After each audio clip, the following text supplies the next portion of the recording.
Hi friends, it's me Anu. Welcome back to my YouTube channel Malayali in Kiwi land. ഇന്നത്തെ video ഉണ്ടല്ലോ ചെറുതായാലും വലുതായാലും ന്യൂസിലൻഡിൽ ഒരു വീട് വാങ്ങിക്കണമെന്ന് സ്വപ്നം കാണുന്നവർക്ക് വേണ്ടിയിട്ടുള്ള ഒരു സ്വപ്നം കാണുന്നില്ല ആഗ്രഹിക്കുന്നവർക്ക് വേണ്ടിയിട്ടുള്ള ഒരു വീഡിയോ ആണ് കേട്ടോ. അപ്പൊ ഇന്നത്തെ വീഡിയോയിൽ നമ്മൾ ഒരു വീട് വാങ്ങിക്കാനായിട്ട് നിങ്ങൾ ആഗ്രഹിക്കുമ്പോൾ തൊട്ട് എങ്ങനെയൊക്കെ നിങ്ങൾ അതിനുവേണ്ടി പ്രിപ്പയർ ചെയ്യണം എന്ന് തുടങ്ങി നിങ്ങളുടെ കയ്യിൽ വീടെല്ലാം വാങ്ങിച്ച് കീ കിട്ടുന്നത് വരെയുള്ള ഒരു പ്രോസസ്സ് എങ്ങനെയാണെന്ന് ഒരു സ്റ്റെപ്പ് ബൈ സ്റ്റെപ്പ് ആയിട്ട് ഞാൻ ഇതിനകത്ത് എക്സ്പ്ലെയിൻ ചെയ്യുന്നുണ്ടായിരിക്കും കേട്ടോ. അപ്പം ഇത് നിങ്ങൾ എന്തായാലും നിങ്ങൾക്ക് ഒരു യൂസ്ഫുൾ വീഡിയോ ആയിരിക്കും എന്നുള്ളതിന് ഒരു സംശയവുമില്ല. നിങ്ങൾ ഒട്ടും സ്കിപ്പ് ചെയ്യാതെ മുഴുവനായിട്ട് തന്നെ കാണാനായിട്ട് ശ്രമിക്കണം. നിങ്ങളുടെ ഫ്രണ്ട്സ് ആൻഡ് ഫാമിലീസ് ആർക്കെങ്കിലും ഒക്കെ ഇങ്ങനെ വീട് വാങ്ങിക്കാൻ ആഗ്രഹമുണ്ട്, അതിനെപ്പറ്റി വലിയ ഐഡിയ ഒന്നും ഇല്ല, അങ്ങനെയൊക്കെ ഇരിക്കുന്നുണ്ടെങ്കിൽ നിങ്ങൾ ഉറപ്പായിട്ടും വീഡിയോ ഷെയർ ചെയ്ത് കൊടുക്കുക. Without any delay, let's get into the video. Okay, അപ്പൊ വീഡിയോ സ്റ്റാർട്ട് ചെയ്യുന്നതിന് മുമ്പ് ചെറിയൊരു ഡിസ്ക്ലൈമർ ഉണ്ട് കേട്ടോ. ഞാനിത് ഞങ്ങൾ വീട് മേടിച്ചതിൽ നിന്നുള്ള എൻ്റെ പേഴ്സണൽ എക്സ്പീരിയൻസിൽ നിന്നും കുറച്ച് റിസർച്ച് ഒക്കെ ചെയ്തിട്ട് കുറച്ച് ഞാൻ ചെയ്തു വെച്ചിട്ടുള്ള കാര്യങ്ങളിൽ നിന്നുമാണ് ഞാൻ ഈ ഒരു വീഡിയോ ചെയ്യുന്നത്. ഇതിൽ ചിലപ്പം എന്താ പറയാ ചില ഇൻഫർമേഷൻസ് കുറവുണ്ടായിരിക്കാം. എന്തെങ്കിലും നിങ്ങൾക്ക് വരുന്ന ഡൗട്ട്സ് എന്തുണ്ടെങ്കിലും നിങ്ങൾ കോമെന്റ് ചെയ്തിട്ടോ അല്ലെങ്കിൽ എനിക്ക് പേഴ്സണൽ ആയിട്ട് മെസ്സേജ് അയച്ചിട്ടോ ചോദിച്ചാൽ മതി. എന്നെ കൊണ്ട് പറ്റുന്ന രീതിയിൽ ഹെൽപ്പ് ചെയ്യാനായിട്ട് I am happy to help ആണ് കേട്ടോ. ഓക്കെ, പിന്നെ റോങ് ഇൻഫർമേഷൻസ് ഉൾപ്പെടുത്താതിരിക്കാനായിട്ട് ഞാൻ മാക്സിമം ട്രൈ ചെയ്തിട്ടുണ്ട്. പിന്നെ ഞാനൊരു പ്രൊഫഷണൽ ഒരു മോർഗേജ് അഡ്വൈസറോ ഒരു ഫിനാൻഷ്യൽ അഡ്വൈസറോ അങ്ങനെ ഒന്നും അല്ല. പക്ഷെ തെറ്റുകൾ ആർക്കും പറ്റാം. നിങ്ങളിത് വാച്ച് ചെയ്യുമ്പോൾ എന്തെങ്കിലും തെറ്റുണ്ട് എന്നുണ്ടെങ്കിൽ എന്നെ അറിയിക്കാനും എന്താ പറയാ എന്നെ അറിയിക്കുക. ഓക്കെ, അപ്പൊ നമുക്ക് വീഡിയോയിലേക്ക് കിടക്കാം. ഓക്കെ, അപ്പൊ ഞാൻ പറഞ്ഞല്ലോ നമ്മൾ വീട് വാങ്ങിക്കാനായിട്ട് ആഗ്രഹിക്കുമ്പോൾ തൊട്ടുള്ള ഒരു സ്റ്റെപ്പ് ബൈ സ്റ്റെപ്പ് ആയിട്ട് ഒരു 6 to 7 സ്റ്റെപ്സ് ആയിട്ടാണ് ഞാൻ ഇതിനകത്ത് എക്സ്പ്ലെയിൻ ചെയ്യുന്നത് കേട്ടോ. അപ്പൊ അതിനകത്ത് ഫസ്റ്റ് സ്റ്റെപ്പ് എന്ന് പറഞ്ഞിട്ടുണ്ടെങ്കിൽ നമ്മളുടെ മനസ്സിൽ വരുന്ന ഫസ്റ്റ് ക്വസ്റ്റ്യൻ എന്താ, ആം ഐ എലിജിബിൾ, അല്ലെങ്കിൽ നിങ്ങൾ എലിജിബിൾ ആണോ, ഒരു ന്യൂസിലൻഡിൽ ഒരു വീട് വാങ്ങിക്കാൻ നിങ്ങൾ എലിജിബിൾ ആണോ, നിങ്ങളുടെ വിസ സ്റ്റാറ്റസ് എലിജിബിൾ ആണോ എന്ന ക്വസ്റ്റിനുള്ള ആൻസർ ആണ് ഫസ്റ്റ് വൺ. എന്ത് തരത്തിലുള്ള വിസ ഉള്ളവർക്കാണ് വീട് വാങ്ങിക്കാനായിട്ട് എലിജിബിൾ എന്ന് ചോദിച്ചാൽ ഒന്നെങ്കിൽ നമുക്ക് പെർമനന്റ് റെസിഡൻസി ഉണ്ടായിരിക്കണം, അല്ലെങ്കിൽ റെസിഡന്റ് വിസ ആയിരിക്കണം, അല്ലെങ്കിൽ സിറ്റിസൺ ആയിരിക്കണം നമ്മൾ. അപ്പൊ അതാണ് നമ്മുടെ ഒരു എലിജിബിലിറ്റി എന്ന് പറയുന്നത്. പിന്നെ ഇവിടെ വരുന്ന ഒരു സെക്കൻഡ് ക്വസ്റ്റ്യൻ ആണ്, ഒരു ഫാമിലി ആയിട്ടാണ് നിങ്ങൾ വീട് മേടിക്കുന്നതെങ്കിൽ നമുക്ക് അവിടെ വരുന്ന ഒരു ക്വസ്റ്റ്യൻ, ഇപ്പൊ ഹസ്ബൻഡിന് PR ഉണ്ട്, പെർമനന്റ് റെസിഡന്റ് വിസ ഉണ്ട്, പക്ഷെ വൈഫ് വർക്ക് വിസയിലായിരിക്കും, പാർട്ണർഷിപ്പ് ബേസ്ഡോ വർക്ക് വിസയിലോ ആയിരിക്കും. അങ്ങനെയുള്ളപ്പോൾ നിങ്ങൾക്ക് വീട് മേടിക്കാമോ എന്നൊരു ക്വസ്റ്റ്യൻ വരാം. അപ്പം അതിനുള്ള ആൻസർ യെസ്, നിങ്ങൾക്ക് വാങ്ങിക്കാൻ പറ്റും കേട്ടോ. നിങ്ങൾ രണ്ടുപേരും കൂടെ ഒരുമിച്ച് താമസിക്കുന്ന ഒരു ഒരു പർപ്പസിന് വേണ്ടിയിട്ടാണ് വീട് മേടിക്കുന്നതെങ്കിൽ ഒബ്വിയസ്ലി നമ്മൾ അങ്ങനെ ആയിരിക്കുമല്ലോ. പക്ഷെ ന്യൂസിലൻഡിൽ അതിനൊരു ഇമ്പോർട്ടൻസ് ഉണ്ട്, അതുകൊണ്ടാണ് ഞാനത് എടുത്തു പറയുന്നത്. ഹസ്ബൻഡിന് PR ആണ്, വൈഫിന് വർക്ക് വിസയാണ്, നിങ്ങൾ ഒരുമിച്ച് താമസിക്കാനാണ് വീട് വാങ്ങിക്കുന്നതെങ്കിൽ നിങ്ങൾ എലിജിബിൾ ആണ് ന്യൂസിലൻഡിൽ വീട് മേടിക്കാനായിട്ട് കേട്ടോ. അപ്പൊ അതായിരുന്നു നമ്മുടെ ഫസ്റ്റ് സ്റ്റെപ്പ് എന്ന് പറഞ്ഞിട്ടുണ്ടെങ്കിൽ. ഇനി നമ്മുടെ സെക്കൻഡ് സ്റ്റെപ്പ്, ഒരു വീട് മേടിക്കാൻ നിങ്ങൾ ആഗ്രഹിക്കുമ്പോൾ തൊട്ട് കുറച്ച് കാര്യങ്ങൾ പ്രിപ്പയർ യുവർ സെൽഫ്. അതിനകത്ത് വരുന്ന കുറച്ച് കാര്യങ്ങളുണ്ട് കേട്ടോ. നമ്മളിപ്പം ലോണിന് വേണ്ടി അപ്ലൈ ചെയ്യുമ്പോഴും എപ്പോഴായാലും നമ്മളോട് ഡോക്യുമെന്റ്സ് ചോദിക്കുമ്പോൾ ഒരു 3 months ബാങ്ക് സ്റ്റേറ്റ്മെന്റ് ആണ് ചോദിക്കുന്നത്. അപ്പൊ നമ്മൾ എന്താ പറയാ, നിങ്ങളൊരു വീട് മേടിക്കാൻ ഇതാവുന്ന ഒരു സ്റ്റേജിലേക്ക് ആയിട്ടുണ്ടെങ്കിൽ ഒരു 3 മാസത്തെ ബാങ്ക് സ്റ്റേറ്റ്മെന്റ് നല്ലൊരു നീറ്റ് ആൻഡ് ടൈഡി ആയിട്ടുള്ള ഒരു ബാങ്ക് സ്റ്റേറ്റ്മെന്റ് ആക്കാനായിട്ട് ശ്രമിക്കുക. ഈ നീറ്റ് ആൻഡ് ടൈഡി എന്ന് ഞാൻ ഉദ്ദേശിക്കുന്നത് എന്താണെന്ന് വെച്ചാൽ മിസ്ഡ് പേയ്മെന്റ്സ് ഒന്നും ഇല്ലാതിരിക്കുക, പിന്നെ ഓവർ എക്സ്പെൻസുകളൊക്കെ ഒന്ന് കുറയ്ക്കുക. നാട്ടിലേക്കൊക്കെ നമ്മൾ പൈസ നിങ്ങൾ ആ സമയത്ത് അയക്കുന്നുണ്ടെങ്കിൽ അതൊക്കെ ഒന്ന് ലിമിറ്റ് ചെയ്യുക. മാക്സിമം നിങ്ങൾക്ക് കുറയ്ക്കാൻ പറ്റുമെങ്കിൽ അത്രയും കുറയ്ക്കുക, എക്സ്പെൻസ് കുറയ്ക്കുക. ഏറ്റവും ഇമ്പോർട്ടൻ്റ് ആയിട്ട് മിസ്ഡ് പേയ്മെന്റ്സ് ഇല്ലാതിരിക്കുക. അത് വളരെ ഇമ്പോർട്ടൻ്റ് ആയിട്ടുള്ള ഒരു കാര്യമാണ് കേട്ടോ. ഒരു 3 മാസത്തെ സ്റ്റേറ്റ്മെന്റ് ആണ് എപ്പോഴും അവർ ചോദിക്കാറ്. അപ്പൊ അത് ഒന്ന് നീറ്റ് ആൻഡ് ടൈഡി ആയിട്ട് വെക്കാനായിട്ട് ശ്രമിക്കുക. പിന്നെ ആണെങ്കിൽ നമ്മൾ ക്രെഡിറ്റ് സ്കോർ എന്ന് പറയും, ന്യൂസിലൻഡിലുള്ള എല്ലാവർക്കും അറിയുന്നതായിരിക്കും. അപ്പൊ ക്രെഡിറ്റ് സ്കോർ നമുക്ക് 1000-ലാണ് അത് പറയുന്നത് കേട്ടോ. അപ്പം നമുക്ക് ക്രെഡിറ്റ് സ്കോർ കൂടുന്നതിനനുസരിച്ചിട്ട് നമുക്ക് ലോൺ കിട്ടാനുള്ള ചാൻസും കൂടുതലാണ്. അപ്പൊ നമുക്ക് ഈ മിസ്ഡ് പേയ്മെന്റ്സ് വരുന്നതും അങ്ങനത്തെ കാര്യങ്ങളെല്ലാം നമ്മുടെ ക്രെഡിറ്റ് സ്കോറിനെ അഫക്റ്റ് ചെയ്യും.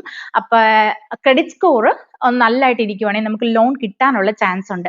ഇനി ഈ ക്രെഡിറ്റ് സ്കോർ നമുക്കുണ്ടല്ലോ ഓൺലൈൻ ആയിട്ട് ചെക്ക് ചെയ്യാം. നിങ്ങൾക്ക് ഇത് ആർക്ക് വേണമെങ്കിലും ചെക്ക് ചെയ്യാം കേട്ടോ. നമുക്ക് എത്രയുണ്ട് ക്രെഡിറ്റ് സ്കോർ, അതിപ്പോൾ ഹോം ലോണിന് വേണ്ടി മാത്രമല്ല, എന്താ പറയാ, നമ്മൾ പേഴ്സണൽ ലോൺ എടുക്കാനും എല്ലാത്തിനും ഇവിടെ ക്രെഡിറ്റ് സ്കോർ നോക്കും. അപ്പൊ ക്രെഡിറ്റ് സ്കോർ നമുക്ക് ഓൺലൈൻ ആയിട്ട് നോക്കാനായിട്ട് ഇപ്പൊ ഞാൻ ഈ ഒരു വീഡിയോ ചെയ്യുമ്പോൾ ഉണ്ടല്ലോ അതിന് റിലേറ്റഡ് ആയിട്ട് കുറെ കാര്യങ്ങൾ വരും. അപ്പൊ അതൊരു ഇച്ചിരി ലെങ്തി വീഡിയോ ആയിരിക്കും കേട്ടോ.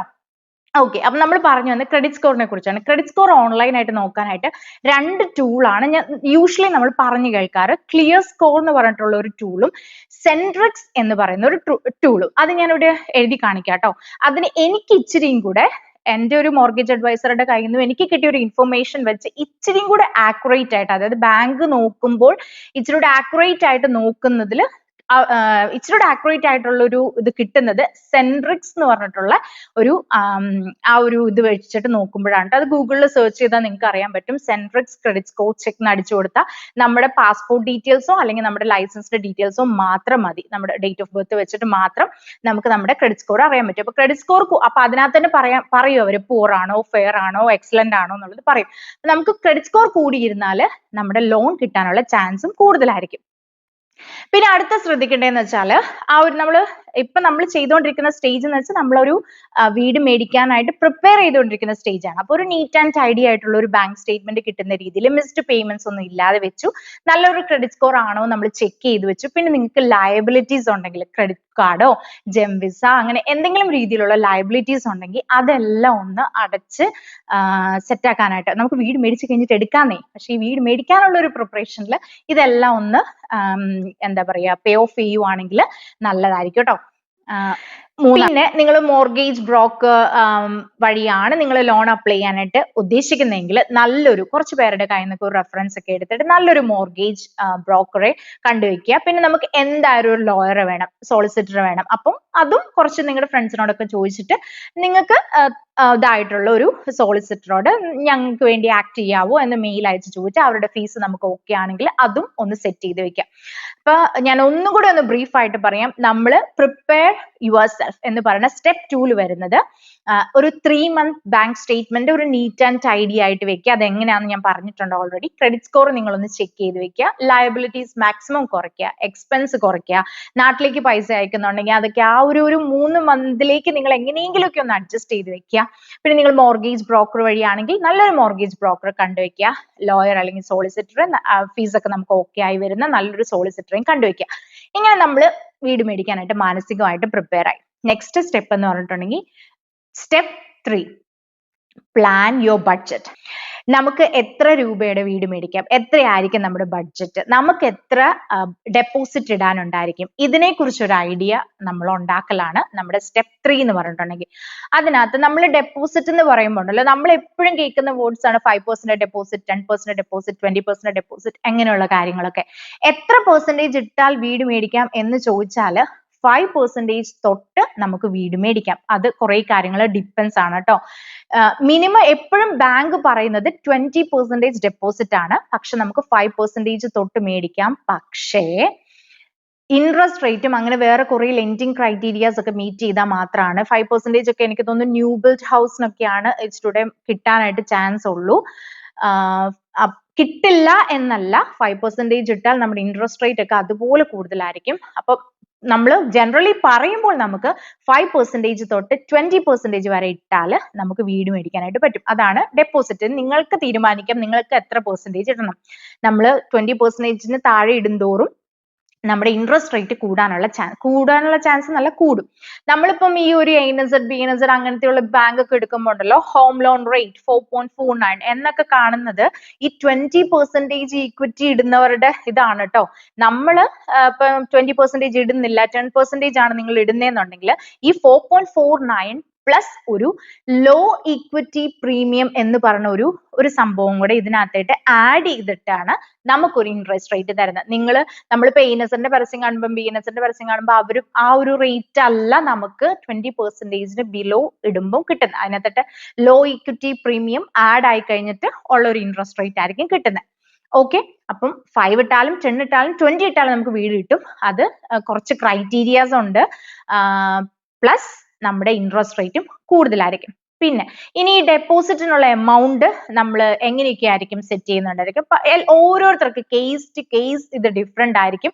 പക്ഷെ നോർമലി നമ്മൾ കണ്ടുവരുന്നത് കുറച്ച് പൈസ നമ്മുടെ കയ്യിൽ സേവിങ്സ് ഉണ്ടായിരിക്കും, കുറച്ച് പൈസ നമ്മൾ നാട്ടിലെ എന്തെങ്കിലും രീതിയിൽ കൊണ്ടുവരുന്നതായിരിക്കും. അപ്പം നാട്ടിൽ നിന്ന് കൊണ്ടുവരുന്ന പൈസക്ക് നമ്മൾക്ക് നമ്മളുടെ അതൊരു ബാധ്യതയല്ല എന്ന് കാണിക്കാൻ വേണ്ടിയിട്ട് നമുക്ക് നമ്മുടെ നമ്മുടെ പാരന്റ്സ് തരുന്ന ഒരു ഗിഫ്റ്റ് ആണ്. ഒരു ഗിഫ്റ്റ് ഫോം ഉണ്ട്, അത് ഈ മോർഗേജ് അഡ്വൈസേഴ്സ് തരും നമുക്ക്.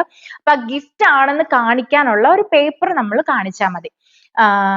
അതായത് നമുക്ക് തിരിച്ചു കൊടുക്കേണ്ട പൈസയല്ല എന്ന് കാണിക്കാൻ വേണ്ടിയിട്ട്. അപ്പൊ ഒരു ഗിഫ്റ്റ് മണി ആയിട്ട് നമ്മൾ നാട്ടിൽ നിന്ന് പൈസ കൊണ്ടുവരുന്നതായിരിക്കാം. നിങ്ങളുടെ ഡെപ്പോസിറ്റിൽ കുറച്ച് എമൗണ്ട്, കുറച്ച് നിങ്ങളുടെ സേവിങ്സ് ആയിരിക്കാം, കുറച്ച് നിങ്ങൾ ഇപ്പൊ കിവി സേവർ, എല്ലാവർക്കും കിവി സേവർ ഉണ്ടായിരിക്കുമല്ലോ. അപ്പം ഇപ്പൊ കിവി സേവറിൽ നിന്ന് എടുക്കുന്ന പൈസ ആയിരിക്കും. ഇങ്ങനെ 3 രീതിയിലാണല്ലോ നമ്മൾ ആ ഒരു ഡെപ്പോസിറ്റിന് വേണ്ടി മണി കണ്ടെത്തുന്നത്. ഓക്കെ, അപ്പൊ ഇതാണ് നമുക്ക് എത്രയാണ് നമ്മൾ ഡെപ്പോസിറ്റ് എന്ന് നമ്മൾ കാൽക്കുലേറ്റ് ചെയ്യാം. നമുക്ക് ഏതെല്ലാം രീതിയിൽ പൈസ കൊണ്ടുവരാമെന്നുള്ള ഒരു കാര്യം നമ്മൾ സ്റ്റെപ്പ് 3 ഇത് ചെയ്തു വെച്ചു. ഇനി ഈ കിവി സേവർ എന്ന് പറയുന്ന സംഭവം അത് ശരിക്കും പറഞ്ഞ വേറൊരു വീഡിയോ ആയിട്ട് ചെയ്യേണ്ടതാണ്. പക്ഷെ ഞാൻ ഈ വീഡിയോയിൽ കുറച്ച് പറയാം കേട്ടോ.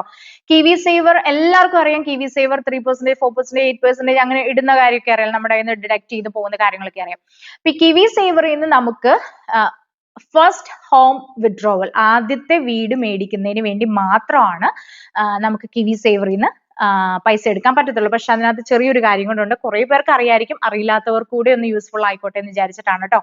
അതായത് ഫസ്റ്റ് ഹോം മേടിക്കുന്നതിനാണല്ലോ നമ്മൾ ഫസ്റ്റ് ഹോം വിഡ്രോവൽ എന്നാണ് പറയുന്നത്. അപ്പൊ നിങ്ങളുടെ കിവി സേവറിൽ 20,000 ഉണ്ട് അല്ലെങ്കിൽ 30,000 ഉണ്ടെങ്കിൽ $1,000 വെച്ചിട്ട് ബാക്കി ഫുൾ എമൗണ്ട് നമുക്ക് വിഡ്രോ ചെയ്തെടുക്കാൻ പറ്റും. അത് നിങ്ങളുടെ പാർട്ട്ണറുടെയും എടുക്കാം, നിങ്ങളുടെയും എടുക്കാം, രണ്ടുപേരുടെയും നിങ്ങൾക്ക് എടുക്കാൻ പറ്റും. എലിജിബിലിറ്റി, കിവി സേവറിന് നമുക്ക് പൈസ എടുക്കുന്നതിനുള്ള എലിജിബിലിറ്റി എന്ന് വെച്ചാൽ അറ്റ്ലീസ്റ്റ് 3 years നമ്മൾ കിവി സേവറിൽ പൈസ കണ്ടിന്യൂസ് ആയിട്ട് ഇട്ടുകൊണ്ടിരുന്നിട്ടുണ്ടായിരിക്കണം. 3 വർഷം കഴിഞ്ഞാൽ മാത്രമേ നമുക്ക് വിഡ്രോ ചെയ്യാനായിട്ട് എലിജിബിൾ ആവത്തുള്ളൂ. ഇപ്പൊ എത്രയുണ്ടോ അതിൽ നിന്ന് 1,000 കഴിഞ്ഞിട്ട് ബാക്കി എമൗണ്ട് ഫുൾ നിങ്ങളുടെയും നിങ്ങളുടെ പാർട്ട്ണറുടെയും രണ്ടുപേരുടെയും നമുക്ക് കിവി സേവർ വിഡ്രോ ചെയ്യാനായിട്ട് പറ്റും, എലിജിബിൾ ആണെങ്കിൽ.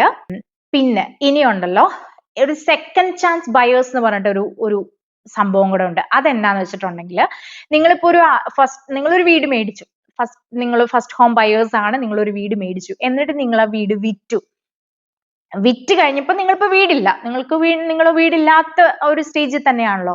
അത് നിങ്ങൾ ഫസ്റ്റ് ഹോം മേടിക്കുന്ന സമയത്ത് നിങ്ങൾ ചിലപ്പം കിവി സേവറിൽ നിന്ന് പൈസ എടുത്തിട്ടില്ല, നിങ്ങൾ എലിജിബിൾ അല്ലായിരുന്നു, നിങ്ങൾ 3 വർഷം ആവണേന് മുന്നേ PR കിട്ടിയപ്പോഴേ വീട് മേടിച്ചു, കിവി സേവറിൽ നിന്ന് നിങ്ങൾ പൈസ എടുത്തിട്ടില്ല എന്ന് വെച്ചോ.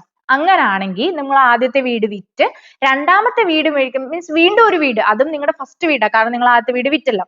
അന്നേരം നിങ്ങൾ കിവി സേവർ വിഡ്രോ ചെയ്യാനായിട്ട് എലിജിബിൾ ആയിട്ടുണ്ട്.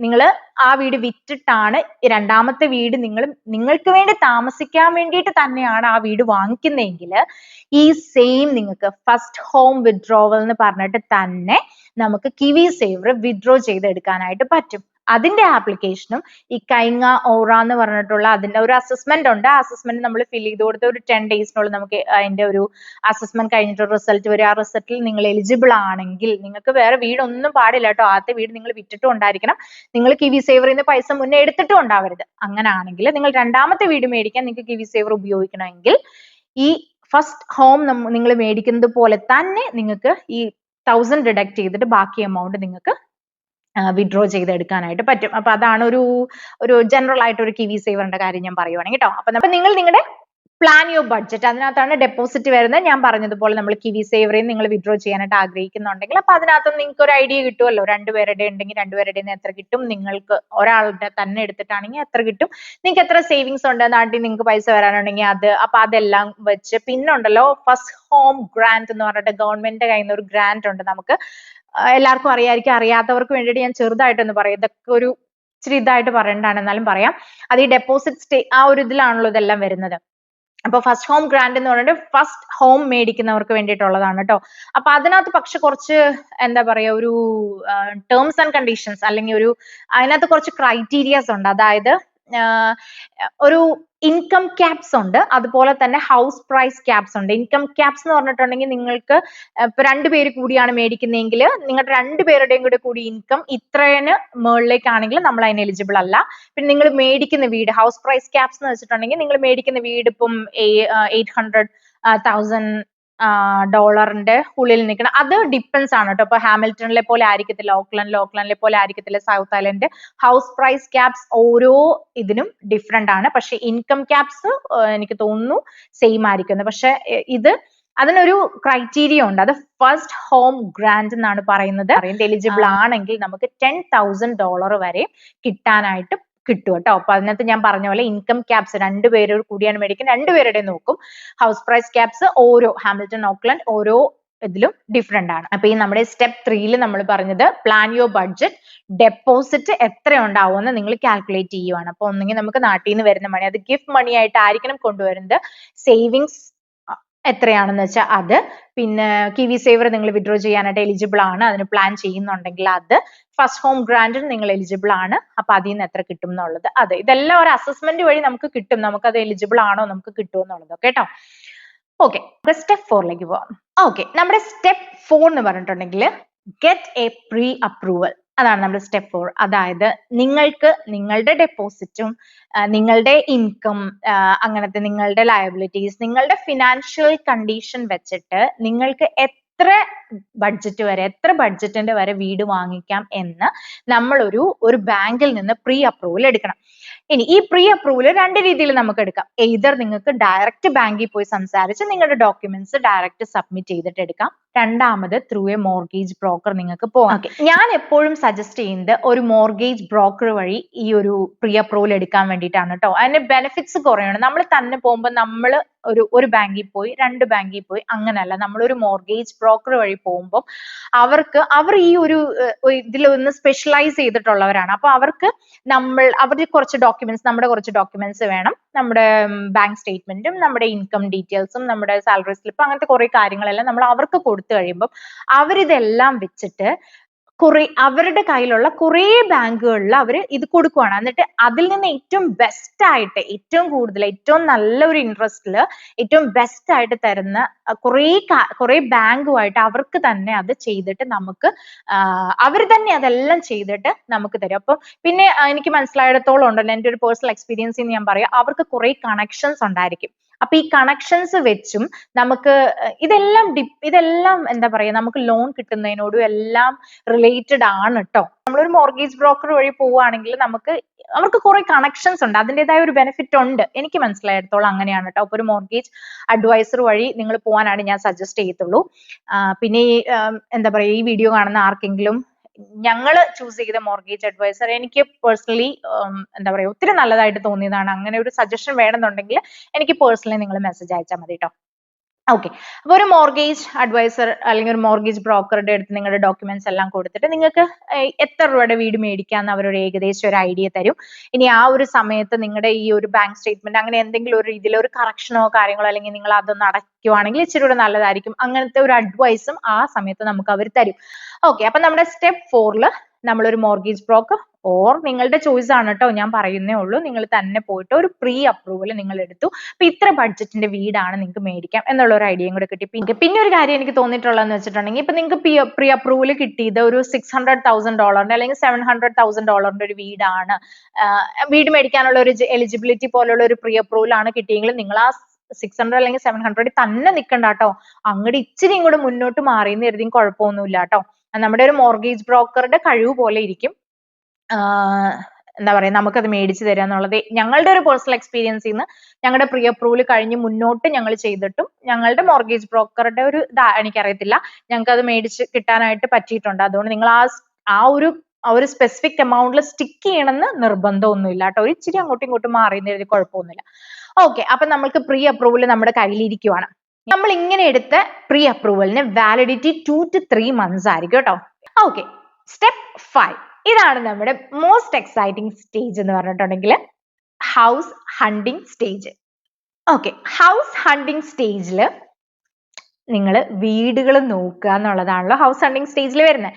അപ്പൊ ഓരോ ഏരിയ ഡിപ്പെൻസ് ആണ് വീടിന്റെ വില എത്രയുണ്ട് എന്നുള്ള കാര്യങ്ങളൊക്കെ. പിന്നെ പേഴ്സണൽ പ്രിഫറൻസുകൾ വരും അവിടെ. നിങ്ങൾക്ക് പഴയ വീട് വാങ്ങിക്കണോ പുതിയ വീട് മേടിക്കണോ അങ്ങനത്തെ പേഴ്സണൽ പ്രിഫറൻസുകൾ വരും.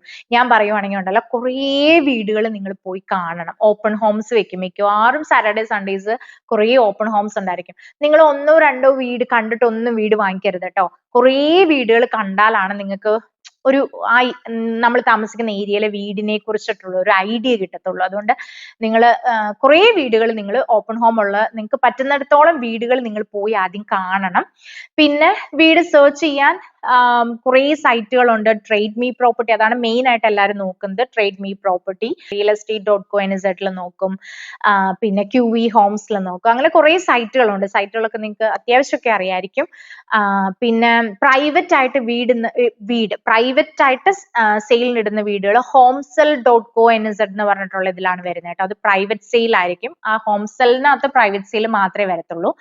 പിന്നെ അതല്ല, നമ്മൾ ഈ ട്രേഡ് ബി പ്രോപ്പർട്ടി അല്ലാതെ ഉണ്ടല്ലോ, ഇപ്പം ഇവിടെ ഹാമിൽട്ടണിലുള്ളതൊക്കെ ആണെങ്കിൽ ഹാർക്കോട്ട്സ്, ഈവ്സ്, ലക്ടൺസ്, ഇതൊക്കെ പോപ്പുലർ ആയിട്ടുള്ള റിയൽ എസ്റ്റേറ്റ് ഇതാണല്ലോ. അപ്പൊ അവരുടെ തന്നെ സൈറ്റിൽ കയറിയാലും നമുക്ക് ഫിൽട്ടർ ചെയ്തെടുക്കുക, ഏരിയ വെച്ചിട്ടൊക്കെ ഫിൽട്ടർ ചെയ്തെടുക്കുകയാണെങ്കിൽ അങ്ങനെയും നമുക്ക് നോക്കാം. മെയിൻ ആയിട്ട് ട്രേഡ് മീ പ്രോപ്പർട്ടിയാണ് എല്ലാവരും നോക്കുന്നത്. അങ്ങനെ. ഇനി പഴയ വീട് വേണോ പുതിയ വീട് വേണോ എന്നൊക്കെ ഉള്ളത് നമ്മുടെ ഒരു പേഴ്സണൽ ചോയ്സ് ആണ്. ഓപ്പൺ ഹോംസ് വരുന്ന മാക്സിമം വീടുകൾ നിങ്ങൾ പോയി കാണുക. നിങ്ങൾ വീട് കാണാനൊക്കെ പോയി തുടങ്ങുമ്പോണ്ടല്ലോ കുറച്ച് കാര്യങ്ങളൊക്കെ നമ്മൾ നോക്കണം. ഇപ്പം ഇവിടുത്തെ ഇപ്പൊ ന്യൂസിലൻഡ് എന്ന് പറഞ്ഞിട്ടുണ്ടെങ്കിൽ സ്റ്റാൻഡ് ലോൺ വീടുകളുണ്ട്, അല്ലെങ്കിൽ ടൗൺ ഹൗസുകളുണ്ട്. ഈ ടൗൺ ഹൗസുകൾ തന്നെ നിങ്ങൾക്ക് അറിയാം ടൗൺ ഹൗസ് എന്താന്ന്. 2 വീടുകൾ ഇങ്ങനെ അടുപ്പിച്ചിരിക്കുന്നതാണ് ടൗൺ ഹൗസ്. ടൗൺ ഹൗസ് തന്നെ പിന്നെയുള്ള ഒരു സംഭവമാണ് ഫ്രീ ഹോൾഡ് ക്രോസ് ലീസ് എന്ന് പറഞ്ഞ ഒരു സംഭവം. അത് നിങ്ങൾ വീട് നോക്കി തുടങ്ങുമ്പോൾ ഈ വേർഡ് ഒക്കെ നിങ്ങൾക്ക് മനസ്സിലാവും. ഫ്രീ ഹോൾഡ് എന്ന് വെച്ചിട്ടുണ്ടെങ്കിൽ നമ്മളുടെ പ്രോപ്പർട്ടിയിൽ എന്ത് ചെയ്യണമെങ്കിലും നമ്മൾക്ക് ചെയ്യാം. പക്ഷെ ക്രോസ് ലീസ് ആണെങ്കിൽ ക്രോസ് ലീസ് തൊട്ടപ്പുറത്തുള്ള ഒരാളുടെയും കൂടെ ഇതിലായിരിക്കും. അപ്പൊ 2 പേർക്കും അതിനകത്ത് ഒരു എന്താ പറയുക, ഒരു തുല്യമായിട്ടുള്ള ഒരു അവകാശമായിരിക്കും. അപ്പൊ ആ ഒരു പ്രമിസസിൽ എന്തെങ്കിലും ചെയ്യണം എന്നുണ്ടെങ്കിൽ നമ്മൾ അവരുടെയും കൂടെ പെർമിഷൻ എടുത്തിട്ടേ നമുക്ക് ചെയ്യാൻ പറ്റത്തുള്ളൂ. അങ്ങനെ വരും കേട്ടോ. അപ്പൊ ഒരു എന്താ പറയാ, ഒരു ഫെൻസിൽ എന്തെങ്കിലും ചെയ്യണം, അങ്ങനെ എന്തെങ്കിലുമൊക്കെ വരുവാണെങ്കിൽ നമ്മൾ അവരുടെയും കൂടെ പെർമിഷൻ എടുത്തിട്ട് ചെയ്യേണ്ടതാണ് ക്രോസ് ലീസ്. അപ്പൊ നമ്മൾ വീട് മേടിക്കാൻ പോകുന്ന വീട് അല്ലെങ്കിൽ നിങ്ങൾ നോക്കുന്ന വീട് ഫ്രീ ഹോൾഡ് ആണോ ക്രോസ് ലീസ് ആണോ എന്ന് നോക്കുന്നത് മസ്റ്റായിട്ട് നിങ്ങൾ ചെക്ക് ചെയ്യണം. ഫ്രീ ഹോൾഡ് ആണ് എപ്പോഴും നല്ലത്. ക്രോസ് ലീസിന് ഇങ്ങനത്തെ കുറച്ച് ലിമിറ്റേഷൻസ് ഉണ്ട്. ഇതിനൊക്കെ കുറേ കാര്യങ്ങൾ, ഇതിന്റെയൊക്കെ ബാക്കി കാര്യങ്ങളൊക്കെ നിങ്ങൾ സോളിസിറ്റർ എന്തായാലും നമ്മൾ ആ സ്റ്റേജിൽ സെറ്റ് ചെയ്ത് വെച്ചിട്ടുണ്ടല്ലോ. അപ്പൊ അതിനെക്കുറിച്ചുള്ള കാര്യങ്ങളൊക്കെ നിങ്ങൾക്ക് സോളിസിറ്റർ കറക്റ്റ് ആയിട്ട് പറഞ്ഞു തരും. പക്ഷെ ജനറൽ ആയിട്ട് നമ്മൾ പറയുമ്പോൾ ഫ്രീ ഹോൾഡ് എന്ന് വെച്ചാൽ നമുക്ക് നമ്മുടേതായ ഒരു ഇതുണ്ട്. ക്രോസ് ലീസ് എന്ന് വെച്ചാൽ നമ്മൾ അപ്പുറത്തെ ആളുടെയും കൂടെ പെർമിഷൻ നോക്കണം. ടൗൺ ഹൗസുകളാണ് മിക്കപ്പോഴും ക്രോസ് ലീസിൽ വരുന്നത്. ഫ്രീ ഹോൾഡിൽ നിൽക്കുന്ന ടൗൺ ഹൗസുകളും ഉണ്ട്. പക്ഷെ നമ്മളത് ചെക്ക് ചെയ്യണം കേട്ടോ. അപ്പൊ പിന്നെ മെയിൻലി നമ്മുടെ ന്യൂസിലാൻഡിൽ എങ്ങനെയാണ് അതിന്റെ വില ഇടുന്നതെന്ന് വെച്ചിട്ടുണ്ടെങ്കിൽ എയ്തർ പ്രൈസ് ബൈ നെഗോസിയേഷൻ ആയിരിക്കും അവർ ഇട്ടിട്ടുണ്ടായിരിക്കുക, അല്ലെങ്കിൽ ബൈ ഓപ്ഷൻ ആയിരിക്കും, അല്ലെങ്കിൽ ചിലപ്പോൾ ഫിക്സ്ഡ് പ്രൈസിൽ വന്നിട്ടുണ്ടായിരിക്കും. പിന്നെ നമ്മളിപ്പോ ഒരു വീട് നമുക്ക് ഇഷ്ടപ്പെട്ടു, പ്രൈസ് ബൈ നെഗോസിയേഷൻ എന്നാണ് ഇട്ടേക്കുന്നത്. ഈ പ്രൈസ് ബൈ നെഗോസിയേഷൻ എന്ന് പറയുമ്പോൾ നമുക്കിപ്പോ ഒരു ഓഫർ ഇടണം എന്നുണ്ട്, അത് എവിടെ നിന്ന് സ്റ്റാർട്ട് ചെയ്യണം, അല്ലെങ്കിൽ ആ വീട് ഇപ്പൊ ഒരു പഴയ വീടാണെങ്കിൽ, പഴയ വീട് ഇൻ ദ സെൻസ് ഞാൻ പ്രീവിയസ്ലി ഒരാൾ ഉപയോഗിച്ചിരുന്ന വീട് എന്നാട്ടോ ഉദ്ദേശിക്കുന്നത്, അല്ലാണ്ട് അങ്ങനെ പഴയ വീട് എന്നല്ല ഞാൻ ഉദ്ദേശിക്കുന്നത്. അപ്പൊ അങ്ങനത്തെ ഒരു വീട്ടില് അതിന്റെ മുന്നേ അത് എത്ര രൂപയ്ക്കാണ് വാങ്ങിച്ചത്, എത്ര പ്രാവശ്യം വീട് മേടിച്ച് വിറ്റ് പോയിട്ടുണ്ട്, ഇങ്ങനെ ഒരു പ്രോപ്പർട്ടി ഇൻഫോർമേഷൻ നമുക്ക് കിട്ടും. അതിന്റെ സെയിൽ ഹിസ്റ്ററി കാര്യങ്ങളെല്ലാം നമുക്ക് കിട്ടാനായിട്ട് മെയിൻലി നമ്മൾ 2 സൈറ്റിലാണ് ഇവിടെ നോക്കുന്നത്. 3 സൈറ്റ് ഉണ്ട് മെയിൻ ആയിട്ട്. homes.co.nz, ഇതൊക്കെ ഞാൻ ഈ സൈഡിൽ എഴുതി കാണിക്കട്ടോ. homes.co.nz, അല്ലെങ്കിൽ വൺ റൂഫ്, അല്ലെങ്കിൽ QE ഹോംസ്. അപ്പൊ അതിനകത്ത് അതിന്റെ സെയിൽ ഹിസ്റ്ററിയും എത്ര രൂപയ്ക്കാണ് വിറ്റത്, ഏത് ഇയറിലാണ് വിറ്റത്, അങ്ങനത്തെ ഡീറ്റെയിൽസ് എല്ലാം നമുക്ക് അതിനകത്ത് നിന്ന് കിട്ടും. അപ്പൊ പ്രൈസ് ബൈ നെഗോസിയേഷൻ ആണെങ്കിൽ അങ്ങനെ നമുക്ക് ഈ പ്രോപ്പർട്ടി ഇൻഫർമേഷൻ എടുക്കണമെങ്കിൽ ഈ സൈറ്റാണ് നമ്മൾ മെയിൻ ആയിട്ട് യൂസ് ചെയ്യുന്നത് കേട്ടോ. അതുപോലെ തന്നെ ഒരു ഹോം എസ്റ്റിമേറ്റും, ആ വീടിന് ഇപ്പോഴത്തെ ഒരു ഇതനുസരിച്ചിട്ട് എത്ര രൂപയ്ക്ക് മേടിക്കാം, എത്ര രൂപ തൊട്ട് എത്ര രൂപ വരെ മേടിക്കാം എന്നുള്ള ഹോം എസ്റ്റിമേറ്റ് ഒക്കെ ഈ homes.co.nz നമ്മൾ ചുമ്മാ അഡ്രസ് അടിച്ചു കൊടുത്താൽ മതി. അതിന്റെ ഡീറ്റെയിൽസ് എല്ലാം കാണിച്ചു തരും കേട്ടോ. പിന്നെ അപ്പൊ ഞാൻ പറഞ്ഞതുപോലെ പുതിയ വീട് മേടിക്കണോ പഴയ വീട് മേടിക്കണോ എന്നുള്ളതെല്ലാം നമ്മുടെ ഒരു പേഴ്സണൽ പ്രിഫറൻസ് ആണ്. പുതിയ വീടുകളാണ് മേടിക്കുന്നതെന്നുണ്ടെങ്കിൽ ഹൗസ് ആൻഡ് ലാൻഡ് പാക്കേജ് ആയിട്ടോ, അല്ലെങ്കിൽ നമ്മൾ ലാൻഡ് മാത്രം മേടിച്ചിട്ട് വീട് വെക്കലോ, ഇതൊക്കെ നിങ്ങളുടെ പേഴ്സണൽ പ്രിഫറൻസ് ആണ് കേട്ടോ. ഈ ഹൗസ് ആൻഡ് ലാൻഡ് പാക്കേജ് അല്ലെങ്കിൽ പുതിയ വീടുകളാണെന്നുണ്ടെങ്കിൽ ഇവിടുത്തെ എനിക്ക് ഹാമിൽട്ടണിലെ അറിയത്തുള്ളൂ, അതുകൊണ്ട് ഞാൻ ജസ്റ്റ് ഹാമിൽട്ടണിലുള്ള ആരെങ്കിലും എന്റെ വീഡിയോ കാണുന്നുണ്ടെങ്കിൽ ഇവിടെ മെയിൻ ആയിട്ടുള്ള GJ gardeners, generation homes, signature homes, central homes, ഇവരൊക്കെയാണ് മെയിൻ ആയിട്ട് ഒരു ക്വാളിറ്റി ബിൽഡേഴ്സ് എന്നൊക്കെ നമ്മൾ പറയുന്നവര്. അപ്പൊ ഇതാണ് നമ്മുടെ ഒരു ഹണ്ടിങ് ഫോർ എ ഹൗസ് എന്നുള്ള സ്റ്റേജിൽ നടക്കുന്ന സംഭവങ്ങൾ. അപ്പൊ നിങ്ങൾ മാക്സിമം നിങ്ങൾ ഓപ്പൺ ഹോംസ് പോയി കാണുക, ഫ്രീ ഹോൾഡ് ക്രോസ് ലീസ് അങ്ങനത്തെ കാര്യങ്ങൾ നോക്കുക, homes.coയിൽ പ്രൈസിന്റെ സെയിൽസ് ഹിസ്റ്ററി, ഹോം എസ്റ്റിമേറ്റ് അങ്ങനത്തെ കാര്യങ്ങൾ നിങ്ങൾക്ക് നോക്കാം. അപ്പൊ നിങ്ങൾ വീടുകൾ കുറെ പോയി കണ്ടു, നിങ്ങൾക്ക് ഒരു വീട് ഇഷ്ടപ്പെട്ടു, ഈ സ്റ്റേജിൽ നിങ്ങൾക്ക് ഒരു വീട് ഇഷ്ടപ്പെട്ടു കേട്ടോ. നെക്സ്റ്റ് സ്റ്റെപ്പ് എന്താ, നമ്മൾ ആ വീടിനൊരു ഓഫർ ഇടുവാണ്. ആ സ്റ്റെപ്പിലേക്ക് നമുക്ക് പോവാം. Step 6, make an offer. Okay, അപ്പൊ നമ്മൾ ആദ്യം പറഞ്ഞതുപോലെ നമുക്ക് വീട് ഇഷ്ടപ്പെട്ടു, നമ്മൾക്ക് ഓഫർ ഇടണം. ഈ ഓഫർ ഇടുന്നത് എങ്ങനെയാണ്, നമ്മൾ ഇപ്പൊ ഒരു വീട്, ആ വീടിന് ഒരു റിയൽ എസ്റ്റേറ്റ് ഏജന്റ് ഉണ്ടായിരിക്കുമല്ലോ. ഇപ്പൊ സപ്പോസ് ഹാർക്കോട്ട്സ് ആണെന്ന് വെച്ചാൽ അവരുടെ കയ്യിൽ ഒരു റിയൽ എസ്റ്റേറ്റ് ഏജന്റ് വഴിയായിരിക്കും നമ്മൾ ഒബ്വിയസ്ലി വീട് കാണാനായിട്ട് പോയിട്ടുണ്ടായിരിക്കുക. നമുക്ക് ഓഫർ ഇടണം. അപ്പൊ നമ്മൾ ഓഫർ ഇടുന്നത് നമ്മൾ മെയിൽ അയച്ചിട്ടോ അങ്ങനെയല്ല, ഇവിടെ സെയിൽസ് ആൻഡ് പർച്ചേസ് എഗ്രിമെന്റ് എന്ന് പറഞ്ഞിട്ടുള്ള ഒരു എഗ്രിമെന്റ്, ഒരു 19 to 20 പേജസ് ഉള്ള ഒരു എഗ്രിമെന്റ് വെച്ചിട്ടാണ് നമ്മൾ ആ വീടിന് ഓഫർ ഇടുന്നത്. ഞാൻ ജസ്റ്റ് ഒന്ന് കാണിക്കാവേ. ഇതിങ്ങനെ കുഞ്ഞു ലെറ്റേഴ്സ് ആയതുകൊണ്ട് നിങ്ങൾക്ക് പ്രത്യേകിച്ച് ഒന്നും മനസ്സിലായത് കണ്ടോ. ഇങ്ങനത്തെ ഒരു 19 to 20, ഇപ്പൊ ഞാൻ സൈഡിൽ ഗൂഗിളിൽ നിന്ന് കിട്ടുവാണെങ്കിൽ സൈഡിലും വയ്ക്കാം. ഇനി സെയിൽസ് ആൻഡ് പർച്ചേസ് എഗ്രിമെന്റ് നമ്മൾ സൈൻ ഇടുന്നതിന് മുന്നേ കുറേ കാര്യങ്ങൾ ശ്രദ്ധിക്കാനുണ്ട്. ഞാൻ ഇനി പറയാൻ പോകുന്ന കാര്യങ്ങൾ നിങ്ങൾ ഇച്ചിരി ക്ലിയർ ആയിട്ട് കേൾക്കുക, അതൊന്ന് കീപ് ദാറ്റ് ഇൻ മൈൻഡ് കേട്ടോ. അതിനകത്ത് നമ്മളുടെ പേര് കാര്യങ്ങളെല്ലാം നമ്മൾ എഴുതും. പിന്നെ നമ്മൾ എത്ര പെർസെൻറ്റേജ് ആണ് ഈ ഒരു, അതായത് ഒരു കണ്ടീഷണൽ ഓഫർ ആണ് നമ്മൾ അവിടെ വെക്കാൻ പോകുന്നത്. പിന്നെ നമ്മൾ എത്ര പെർസെൻറ്റേജ് ആണ് ഈ ഓഫർ അൺകണ്ടീഷണൽ ആയിട്ടുണ്ടെങ്കിൽ കൊടുക്കാൻ പോകുന്നത്, അതിന്റെ ഡീറ്റെയിൽസ് കാര്യങ്ങൾ നിങ്ങൾ മെയിൻ ആയിട്ട് നമ്മളുടെ ഓഫർ ആണ് അവിടെ എഴുതുന്നത്. നിങ്ങളിപ്പം $900,000 നിങ്ങൾ ഇടുന്ന ഓഫർ എങ്കിൽ അത് അവിടെ എഴുതും. പിന്നെ അതിന്റെ താഴെ കുറച്ച് കണ്ടീഷൻസ് വരും, ഞാൻ ഇവിടെ സൈഡിൽ കൊടുക്കാം. ആ കണ്ടീഷൻസ് എന്തൊക്കെയാന്ന് വെച്ചാൽ, ഒന്നാമത്തേത് ഫിനാൻഷ്യൽ കണ്ടീഷൻസ്, അതായത് നമുക്ക് ഇപ്പൊ ഒരു നമുക്ക് അത്രയും ഫിനാൻസ് കിട്ടുമോ നമ്മൾ അറിയണമല്ലോ. അപ്പൊ ഒരു യൂഷ്വലി 5 to 10 വർക്കിംഗ് ഡേയ്സ് ആണ് നമ്മളത് വെക്കാറ്. ഇനിയിപ്പോ നിങ്ങൾക്ക് നിങ്ങളുടെ ഓവർ ദ ബഡ്ജറ്റ് ഒത്തിരിയാണ്, നിങ്ങൾക്ക് ഒരു ഡൗട്ട് ഉണ്ടെന്നുണ്ടെങ്കിൽ ഒരു 15 വർക്കിംഗ് ഡേയ്സ് ഒന്നും വെക്കുന്നതുകൊണ്ട് കുഴപ്പമില്ല, നമ്മുടെ ഇഷ്ടമാണ്, നമുക്ക് വെക്കാം. പിന്നെ വരുന്നത് ടോക്സിക്കോളജി റിപ്പോർട്ട്. ടോക്സിക്കോളജി റിപ്പോർട്ട് എന്ന് വെച്ചിട്ടുണ്ടെങ്കിൽ നിങ്ങൾ പഴയ വീട് മേടിക്കുമ്പോഴാട്ടോ, ഞാൻ ഈ പഴയ വീട് എന്ന് പറയുമ്പോൾ പഴയ വീട് എന്നല്ല ഞാൻ ഉദ്ദേശിക്കുന്നത്, പ്രീവിയസ്ലി ഓൺഡ് ആയിട്ടുള്ള ഹൗസിനെ ഉദ്ദേശിക്കുന്നുള്ളൂ കേട്ടോ. അപ്പൊ ഈ ടോക്സിക്കോളജി റിപ്പോർട്ട് എന്തിനാന്ന് വെച്ചിട്ടുണ്ടെങ്കിൽ, ഹെവി ആയിട്ട് ഡ്രഗ് യൂസ് ഉണ്ടായിട്ടുണ്ടോ ആ വീടിനുള്ളിൽ, അല്ലെങ്കിൽ മെത്ത് യൂസ് ഉണ്ടായിട്ടുണ്ടോ ആ വീടിനുള്ളിൽ, അങ്ങനത്തെ കാര്യങ്ങൾ അറിയുന്നതിന് വേണ്ടിയിട്ടുള്ളതാണ് ടോക്സിക്കോളജി റിപ്പോർട്ട്. പിന്നെ എടുക്കേണ്ടതാണ് ലിം റിപ്പോർട്ട്, ലാൻഡ് ഇൻഫർമേഷൻ മെമ്മോറാണ്ടം എന്നാണ് അത് പറയുന്നത്. ലിം റിപ്പോർട്ടിന്റെ പേർപ്പസ് എന്താന്ന് വെച്ചിട്ടുണ്ടെങ്കിൽ, നിങ്ങൾ മേടിക്കുന്ന വീട് ഒരു ഫ്ലഡ് സോൺ ആണോ, അല്ലെങ്കിൽ ഒരു ലാൻഡ് സ്ലൈഡ് ഉണ്ടാവാനുള്ള ഒരു ചാൻസ് ഉള്ള ഏരിയയിലാണോ, അങ്ങനത്തെ ഇൻഫർമേഷൻസ് കിട്ടുന്നതാണ് ലിം റിപ്പോർട്ട്. മൂന്നാമത്തേത്. പിന്നെ എടുക്കേണ്ടത് ബിൽഡിംഗ് റിപ്പോർട്ട്. ബിൽഡിംഗ് റിപ്പോർട്ട് എന്ന് വെച്ചാൽ ആ ബിൽഡിങ്ങിനെ ഫുള്ള് ആ ബിൽഡിംഗ് ഇൻസ്പെക്ടർ വന്നിട്ട് ഫുള്ള് നോക്കും, എന്തെങ്കിലും ലീക്കേജ് ഉണ്ടോ, പൈപ്പിന് ലീക്ക് ഉണ്ടോ, റൂഫിന് പ്രശ്നമുണ്ടോ, അങ്ങനത്തെ ഈച്ച് ആൻഡ് എവറിത്തിങ് നന്നായിട്ട് നോക്കുന്നതാണ് ബിൽഡിംഗ് റിപ്പോർട്ട്.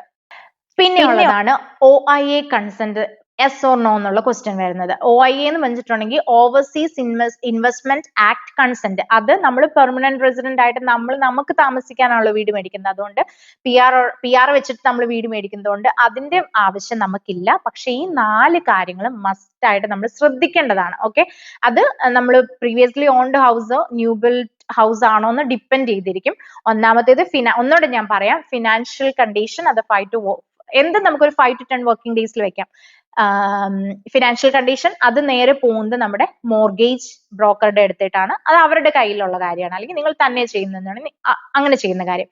രണ്ടാമത്തേത് ലിം റിപ്പോർട്ട്. ലിം റിപ്പോർട്ട് ചെയ്യുന്നത് ലോയർ ആണ്, സോളിസിറ്റർ ആണ്. അതിന്റെ കോസ്റ്റ് വരുന്നത് 100 to 200, പിന്നെ എമർജൻസി ആണെങ്കിൽ എനിക്ക് തോന്നുന്നു 300 ആണ് തോന്നുന്നു. അതാണ് ലിം റിപ്പോർട്ട്. പിന്നെ വരുന്നതാണ് ബിൽഡിംഗ് റിപ്പോർട്ട്. ബിൽഡിംഗ് റിപ്പോർട്ടിന്റെ കോസ്റ്റ് $650 to $750 ആണ് വരുന്നത്. ബിൽഡിംഗ് റിപ്പോർട്ട് നിങ്ങൾ മസ്റ്റ് ആയിട്ടും എടുക്കണം.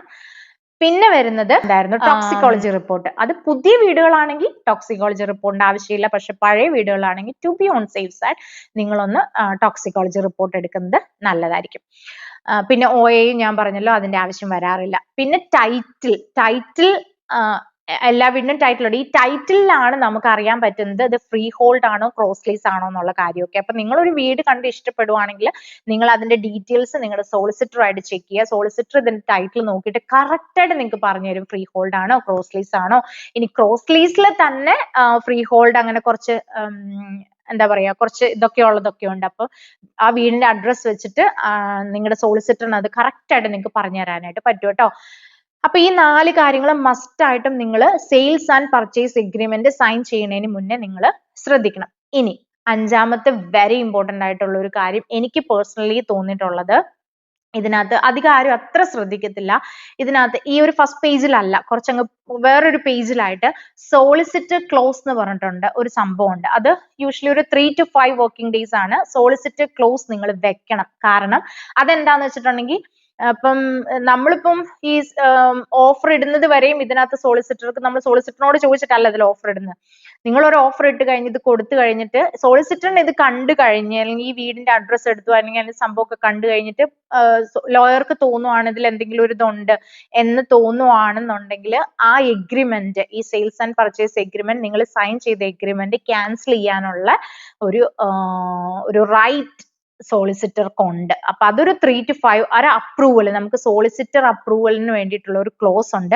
അത് നിങ്ങൾ ഉറപ്പായിട്ടും ശ്രദ്ധിക്കണം. നിങ്ങൾ അത് വെക്കുന്നതാണ് എപ്പോഴും സേഫ് കേട്ടോ. 3 to 5 വർക്കിംഗ് ഡേയ്സ് ആണ്. അപ്പം ലോയറുടെ ഭാഗത്ത് ഇപ്പൊ നമ്മൾ നോക്കുന്ന മാത്രമല്ല, ലോയർ നോക്കുമ്പോൾ അതിന് എന്തെങ്കിലുമൊക്കെ ഉണ്ടെന്നുണ്ടെങ്കിലും നമ്മുടെ എഗ്രിമെന്റ് ക്യാൻസൽ ചെയ്യാനായിട്ട് പറ്റും. അപ്പൊ ഈ പറഞ്ഞത് ഒരു കണ്ടീഷണൽ ഓഫറാണ്.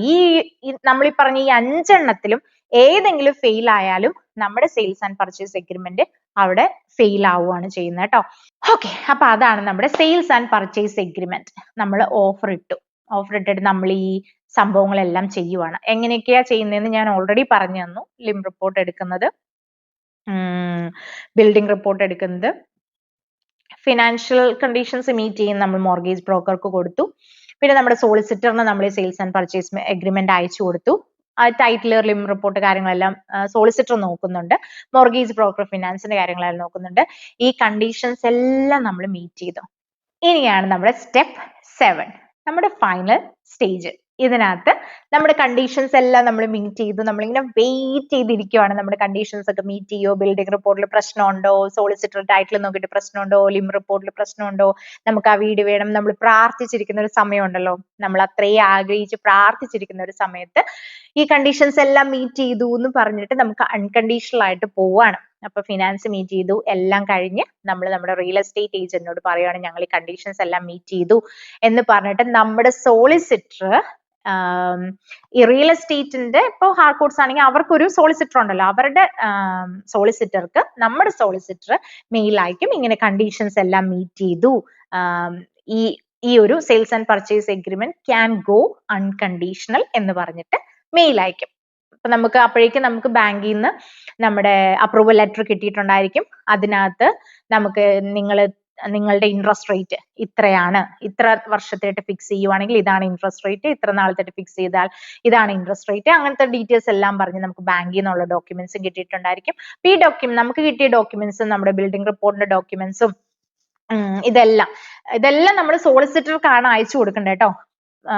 ലോയർ അതെല്ലാം കറക്റ്റ് ആയിട്ട് ചെക്ക് ചെയ്തിട്ട് നമ്മുടെ offer, I mean sales and purchase agreement unconditional ആണ്, നമ്മൾ ഹാപ്പിയാണ്, സോളിസിറ്ററും ഹാപ്പി ആണെങ്കിൽ അൺകണ്ടീഷണൽ എന്ന് പറഞ്ഞുകൊണ്ട് നമ്മളുടെ സോളിസിറ്റർ നമ്മുടെ റിയൽ എസ്റ്റേറ്റ് ഏജന്റ് സോളിസിറ്റർക്ക് ഒരു മെയിൽ അയക്കും. ഇവിടെ ഒരു കാര്യമുണ്ട് കേട്ടോ, നമ്മൾ ഈ വീടിന്റെ ഉടമസ്ഥരുമായിട്ട് നമുക്ക് ഡയറക്റ്റ് യാതൊരു കോണ്ടാക്റ്റും ഇല്ല. അവരാരാന്ന് ഈ പർച്ചേസ് എഗ്രിമെന്റിൽ മുകളില് പേരുണ്ടാവുന്നല്ലാതെ നമുക്ക് അവരുമായിട്ട് യാതൊരു ഡയറക്റ്റ് കോണ്ടാക്റ്റും ഇല്ല. നമ്മൾ ഡയറക്റ്റ് പർച്ചേസ് അല്ല ചെയ്യുന്നതെന്നുണ്ടെങ്കിൽ ആരാന്ന് പോലും നമ്മൾ അറിയുന്നില്ല. നമ്മൾ ഫുള്ളി റിയൽ എസ്റ്റേറ്റ് ഏജന്റ് വഴിയാണ് കാര്യങ്ങളെല്ലാം ചെയ്യുന്നത്, അവരുടെ സോളിസിറ്റർ വഴി. ഓക്കെ, അപ്പൊ അൺകണ്ടീഷണൽ ആവുന്ന ദിവസം നമ്മുടെ സെയിൽസ് ആൻഡ് പർച്ചേസ് എഗ്രിമെന്റിൽ നമ്മൾ പറഞ്ഞിട്ടുണ്ടായിരിക്കും അൺകണ്ടീഷണൽ ആവുന്ന ദിവസം ഇത്ര പെർസെന്റേജ് എമൗണ്ട് നമ്മൾ റിയൽ എസ്റ്റേറ്റ് ഏജന്റ് സോളിസിറ്റർക്ക് പേ ചെയ്തേക്കാന്ന് പറഞ്ഞിട്ടുണ്ടായിരിക്കും. ആ ഒരു എമൗണ്ട് നമ്മൾ കൊടുക്കുന്നു. പിന്നെ സെറ്റിൽമെന്റ് ഡേറ്റ്, ഇതൊക്കെ ആ പർച്ചേസ് എഗ്രിമെന്റിൽ ഓൾറെഡി നമ്മൾ എഴുതുന്നുണ്ട് കേട്ടോ. നമ്മൾ സെറ്റിൽമെന്റ് ഡേറ്റ് നമുക്ക് മുന്നേ വേണമെന്നുണ്ടെങ്കിൽ അങ്ങനെ റിക്വസ്റ്റ് ചെയ്യാം. നമ്മൾ സെറ്റിൽമെന്റ് ഡേറ്റും സെറ്റ് ചെയ്തു. അപ്പൊ നമ്മുടെ എന്താ പറയാ ഹാപ്പി മൊമെന്റ്സ്, ഒരു ഹാപ്പി സ്റ്റേജിൽ ഇരിക്കുന്ന അവസ്ഥയാണല്ലോ. അൺകണ്ടീഷണൽ പോയി കഴിഞ്ഞാൽ പിന്നെ നമ്മൾ ഭയങ്കര, പിന്നെ നമ്മളൊരു വേറൊരു ഇതിലാ, നമ്മളൊരു പുതിയ വീട്ടിലേക്ക് കയറാനുള്ള പിന്നെ നമ്മൾ അതിന് വേണ്ടിയിട്ടുള്ള ഒരു പ്രിപ്പറേഷൻ ആണ്. പുതിയ വീട്ടിലേക്ക് പോകുമ്പം സാധനങ്ങൾ വാങ്ങിക്കുന്നതിന്റെ അവിടെ എങ്ങനെ അറേഞ്ച് ചെയ്യണം, പിന്നെ നമ്മൾ ഓരോ രാത്രികളിൽ സ്വപ്നം കാണില്ല, ആ മുറി ഇങ്ങനെ അറേഞ്ച് ചെയ്യണം, ഈ മുറി ഇങ്ങനെ അറേഞ്ച് ചെയ്യണം, ലോഞ്ചിൽ ഇങ്ങനത്തെ സോഫ ഇടണം, എന്താ പറയാ കുട്ടികളുടെ റൂം ഇങ്ങനെ അറേഞ്ച് ചെയ്യണം, ബെഡ്ഷീറ്റ് ഇന്നത് മേടിക്കണം, അങ്ങനെ പിന്നെ നമുക്ക് സ്വപ്നം കാണലായി. ആ വീടേ നമ്മൾ സ്വപ്നം കണ്ടു തുടങ്ങത്തില്ലേ, എങ്ങനെ അറേഞ്ച് ചെയ്യണം എന്നൊക്കെയുള്ള ആ ഒരു സ്റ്റേജിലൂടെയാണ് ആ സെറ്റിൽമെന്റ് ഡേറ്റ് വരെ നമ്മൾ പോയിക്കൊണ്ടിരിക്കുന്നത്. സെറ്റിൽമെന്റ് ഡേറ്റ് തൊട്ടിട്ടാണ് നമ്മുടെ മോർഗേജ് സ്റ്റാർട്ട് ചെയ്യത്തുള്ളൂ കേട്ടോ. അപ്പൊ സെറ്റിൽമെന്റ് ഡേറ്റിന്റെ അന്നാണ് നമ്മുടെ ബാങ്ക് ഫുൾ എമൗണ്ട് നമ്മുടെ സോളിസിറ്റർ, റിയൽ എസ്റ്റേറ്റ് അവരുടെ സോളിസിറ്ററിന്റെ ബാങ്ക് അക്കൗണ്ടിലേക്ക് ട്രാൻസ്ഫർ ചെയ്യും. പിന്നെ എല്ലാ കേസിലും എന്താ പറയാ, ഒരുമാതിരി എല്ലാ കേസിലും നമ്മുടെ മോർഗേജ് ബ്രോക്കേഴ്സ് നമുക്ക് ബാങ്കിൽ നിന്നൊരു ഒരു ക്യാഷ് ബാക്ക് നമുക്ക് തരും കേട്ടോ.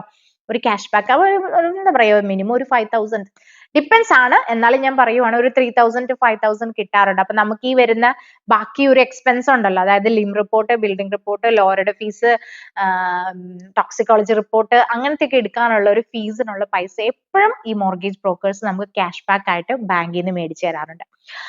ഓക്കെ, അപ്പൊ നമ്മുടെ എല്ലാം കഴിഞ്ഞ് സെറ്റിൽമെന്റ് ഡേ ആയി, ബാങ്ക് സെറ്റിൽ ചെയ്തു സോളിസിറ്റർക്ക്. അപ്പൊ അവർ തമ്മിൽ ഒരു കോൺവെർസേഷൻ നടക്കും, ബാങ്ക് ഇങ്ങനെ സെറ്റിൽമെന്റ് ചെയ്തു, നമുക്ക് കീ മേടിക്കാം സെറ്റിൽമെന്റ് ഡേയുടെ അന്ന്. അപ്പൊ ബാങ്ക് വൺസ് അത് ചെയ്ത് കഴിയുമ്പോൾ നമുക്ക് കീ മേടിക്കാം.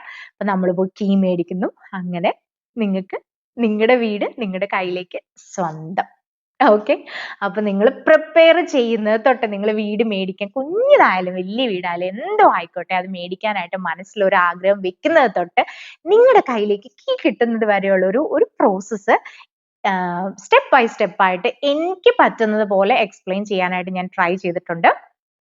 ഇതിനകത്ത് ഞാൻ എന്തെങ്കിലും വിട്ടുപോയിട്ടുണ്ടെങ്കിൽ എന്താ പറയാ, നിങ്ങൾ കോമന്റിൽ ഒന്ന് ചോദിച്ചാൽ മതി. നിങ്ങൾക്ക് എന്തെങ്കിലും ക്വസ്റ്റ്യൻസ് ഒക്കെ ഉണ്ടെന്നുണ്ടെങ്കിൽ നമുക്കതൊക്കെ ക്ലിയർ ചെയ്ത് വീണ്ടും ഒരു വീഡിയോ ആയിട്ട് ചെയ്യാം. വീഡിയോ നിങ്ങൾക്ക് നിങ്ങൾ ഷെയർ ചെയ്ത് കൊടുക്കുക കേട്ടോ. ഇങ്ങനെ ആഗ്രഹിക്കുന്നവർക്ക് എന്തായാലും ഷെയർ ചെയ്ത് കൊടുക്കുക. എന്തെങ്കിലും ഞാൻ പറഞ്ഞ എന്തെങ്കിലും ഒരു ഇൻഫർമേഷൻ എന്തായാലും ആർക്കെങ്കിലും യൂസ്ഫുൾ ആയിരിക്കും എന്നാണ് എനിക്ക് തോന്നുന്നത്. അതുകൊണ്ട് നിങ്ങൾ ഉറപ്പായിട്ടും വീഡിയോ ഷെയർ ചെയ്ത് കൊടുക്കുക. ഇങ്ങനത്തെയൊക്കെയുള്ള ഒരു വീഡിയോസ് കാണാനായിട്ട് ഇഷ്ടമുണ്ടെങ്കിൽ കൂടെ കൂടിക്കോ.